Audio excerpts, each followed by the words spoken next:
morning. I'm Josh Greiveldinger. It's April 13th, and I'm streaming to you from the world the anti-vaxxers wanted. Just how close are we to the apocalypse? Well, last night I thought I heard a riot outside. Luckily, it was just people cheering for the first responders.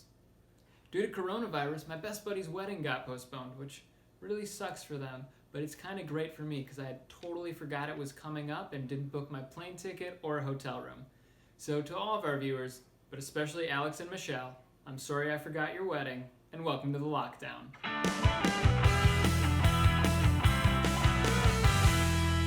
hope you're all having a wonderful 3-day Easter weekend. Here in Los Angeles, we just found out that our long weekend is going to last until at least May 15th, and hopefully by then I will have found all the Easter eggs.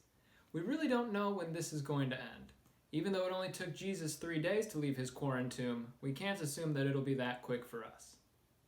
Now, some countries are starting to emerge from their lockdowns, but they all have something we don't: robust and comprehensive testing.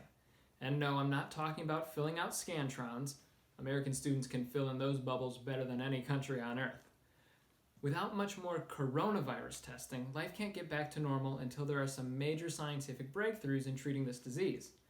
And as I learned in my 7th grade science fair, science is hard, and even if you have the best experiment, Emily Rindfleisch might still win first place. And someday I will be able to let that go, but the wound is just too fresh. I'm sorry, where was I? Like many of you, I miss the hallmarks of a normal life. I miss having a job I hate, crankily waking up early to go into work, knowing that I have to deal with a bunch of Karens asking for the manager. But now I understand.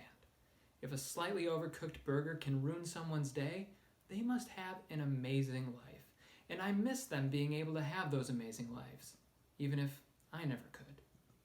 And I miss going to auditions and not getting callbacks. I still don't get callbacks, but it's not the same without wasting a day going through that crosstown traffic. I miss going to see musicals. These half-baked musical parodies on YouTube just aren't cutting it. It's over, folks. The Marsh family's performance of One Day More was perfect. It's time to move on. I miss getting to say I'm too busy to exercise. Now everyone knows I'd just rather day drink and binge watch Gilmore Girls. But real talk, who knew doing nothing could be so exhausting? I used to dream of living that Lorelai and Rory junk food movie marathon life 24/7, but it is not sustainable. Now, it's hard to believe, but there are some people still not social distancing properly. We know that if Stars Hollow is under quarantine, Luke Danes would be yelling at everyone to stay home. He delivers now, and Miss Patty would be offering dance classes online. But if you find yourself still wanting to leave the house, here are 3 things you can do to help yourself stay in. Number 1, pretend I invited you to my improv show, and it's at 11 p.m. on a Tuesday night. Number 2, pretend you have a hangover. Actually, no reason not to have a hangover. Get to work on that. And number 3, pretend you have COVID-19 but don't know it, and if you go near someone, you might kill them. And I get it. Some of us really like being around other people, myself included, but honestly, these Zoom parties are really working for me. They remind me of hosting college house parties, especially when that one rando shows up because they hacked into your session. And because the party is always at your own house, there's no reason to not go hard. I mean, I didn't buy this stuff to not drink it. Although, when someone leaves their frame to go do something, I don't know how long I'm supposed to wait before I start to worry about them. I mean, at college parties, you worried about your friends getting alcohol poisoning. And at Zoom parties, you worry about your friends getting alcohol poisoning.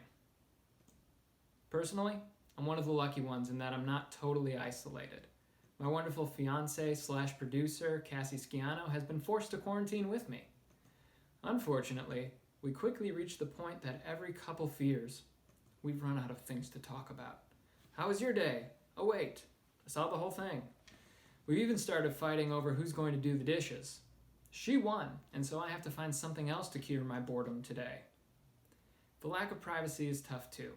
We live in a studio, so there isn't anywhere to go to get away except the bathroom. I've switched to the extra hot salsa just so it doesn't seem rude if I stay in there for an hour. You know, it's important to have some me time. Look, We still don't know how long these shelter-at-home orders are going to last, and the uncertainty is definitely one of the hardest things about this situation. This is the challenge of our generation, but we are uniquely equipped for it. We can be strong to protect the weak. We can FaceTime our family to keep them healthy. We can binge our favorite shows, not for ourselves, but for the lives of all Americans. So remember, when the going gets tough, the tough stay home. That's our show. Wash your hands, drink responsibly, and for the love of America, please stay home.